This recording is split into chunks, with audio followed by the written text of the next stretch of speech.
তাড়াতাড়ি আসো। কি শুরু করছে ভগবান!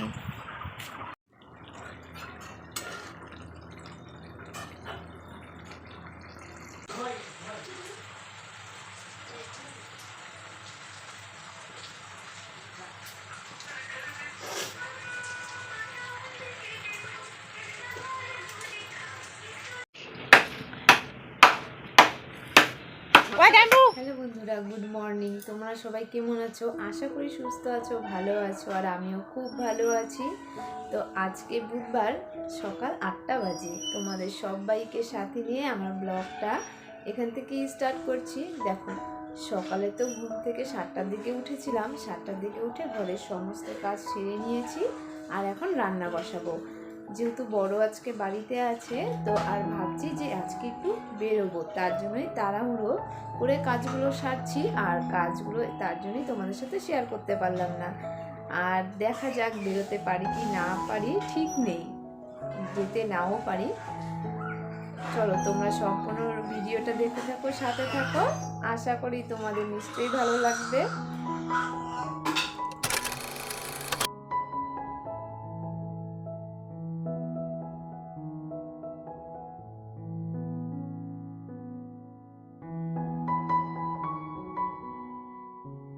আর দেখো, ভাতটা বসিয়ে জানালাটা একটু টেনে দিলাম, কারণ এই পাশ থেকে না খুব হাওয়া আসে। রান্না করার সময় দরজাটা খুলে রাখা, মানে জানালাটা খুলে রাখা যায় না। তো ভাত ডাল বসিয়েছি, আর এদিকে বর হচ্ছে ছেলেকে নিয়ে চলে এসছে। ওর জন্য একটা মিষ্টি এনেছিল, আর আমাদের জন্য পুরি। তো মিষ্টিটা খেলোই না, একটু পুরি খেয়েছে, মানে এক টুকরো। আর বর আর আমি পুরিটা খেয়ে তারপরে রান্নার দিকে আবার চলে আসলাম। তো ডাল ভাত হয়ে গেছে, ওটা নামিয়ে নিয়ে আজকে শুকনা মাছের বাটা করব। এখানটা হচ্ছে রসুন, লঙ্কা, পেঁয়াজ, শুকনা মাছ একবারে মিক্সচারে দিয়ে দিয়েছি। মিক্সচারে দিয়ে তারপরে কড়াইতে ভেজে নিব। আর অনেক সময় বলো তো কি, আগে হচ্ছে ভেজে নিয়ে পরে বাটি। আর আজকে না একটু তাড়াহুড়ো আছে, তোমাদেরকে বললাম বেরোনোর আছে, তার জন্য এইভাবে করছি, মানে যতটা টাইম সেভ করা হয়।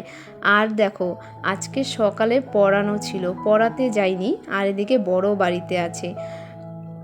পড়াতে গেলে বর বাড়িতে থাকলে না কোনো দিকে আমি বেরোই না। এমনিতেও আমি খুব কম বেরোই না বলতে পারো। আর আজকে মানে একটা বান্ধবীকে কথা দিয়েছি যে যাবই, অনেক দিন আগেই বলে রেখেছিল। তার জন্য কিছু আর করার নেই, বেরোতেই হবে, এরকম একটা ব্যাপার। তো হচ্ছে ভাত ডাল শুটকি মাছের চাটনিটা করে যেন এসে খেতে পারি, এই ব্যবস্থা করে রেখে যাব। আর এদিকে বর হচ্ছে সজনা কেটে দিচ্ছিল, আর হচ্ছে কাঁঠালের তরকারি রান্না করা হবে। তো বরকে বলছিলাম ঠিক আছে, তাহলে তুমি কেটে রেখে দাও, আমি এসে তারপরে রান্না করবো নি। তো বর কিন্তু ওদিকে বসে পড়েছে রান্না করতে বলছি, মানে আজকে একটু কথা বলতে না একটু উল্টাপাল্টা হয়ে যাচ্ছে, কারণ বেশ কয়েকদিন পরে আবার ভিডিওটা করছি, তার জন্যই। হঠাৎ করে একদিন ভিডিও মাঝখানে করলে না একটু অসুবিধা হয়ে যায় কথা বলতে। তো বর রেডি করে রেখে দিয়েছিল। কি গো দিদা, শুনো না? Bye bye. আরে বান্ধবী আসবো, যাইতেছি চৌপতি যাও।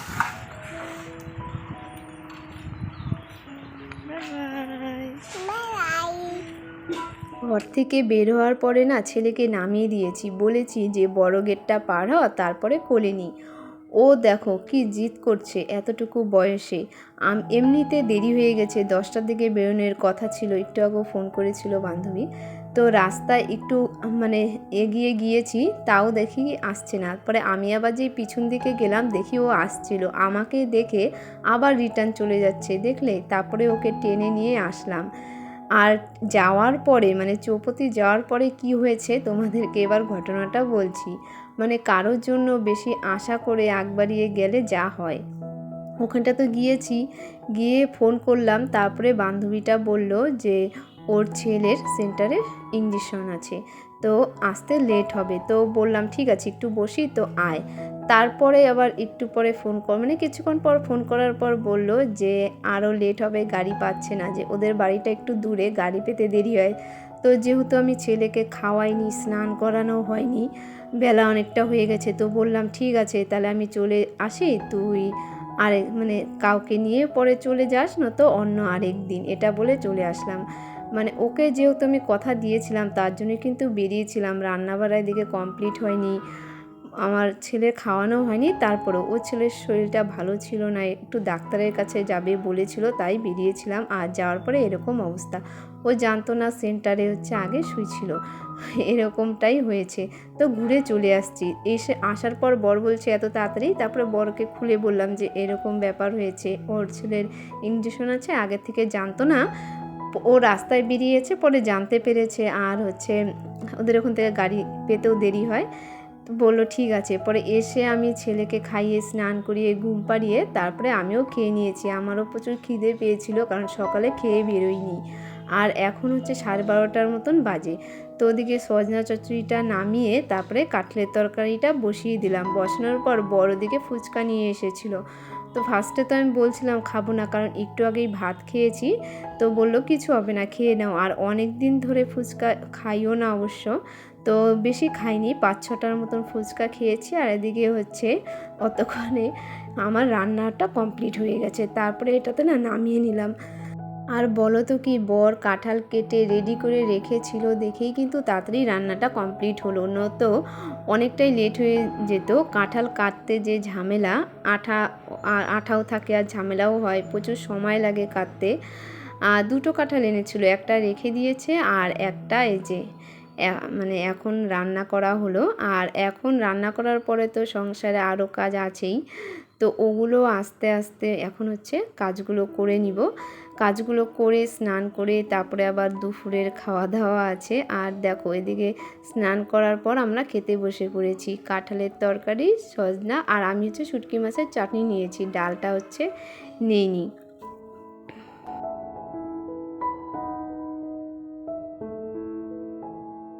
আর দেখো দুপুরে খাওয়া দাওয়া শেষ করে বিকালবেলা যাচ্ছি বাপের বাড়িতে। যদিও বাপের বাড়ি কিন্তু আমি দিনে 2বার যাই, সকালে আর হচ্ছে বিকালে।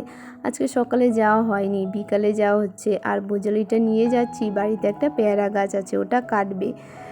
তো পেয়ারা গাছটা কাটছিল কারণ হচ্ছে ওখানে বারান্দা দিবে, তার জন্যই পেয়ারা গাছটা আগে থেকে কেটে রেখেছিল। আর এই পেয়ারা গাছটাতে না সারা বছরই পেয়ারা হতো, কম বেশি কেটে দিচ্ছিল, খুব মায়া হচ্ছিল, কিন্তু কিছু করার নেই। তো পেয়ারা গাছটা তো কাটা হয়ে গেল। আর আজকের ভিডিওটা না এই পর্যন্তই রাখছি। তোমাদের ভালো লাগলে লাইক কমেন্ট একটা শেয়ার করে দিও। তোমাদের সাথে আবার নেক্সট ভিডিওতে দেখা হবে। তোমরা সবাই সুস্থ থেকো, ভালো থেকো, টাটা, বাই বাই।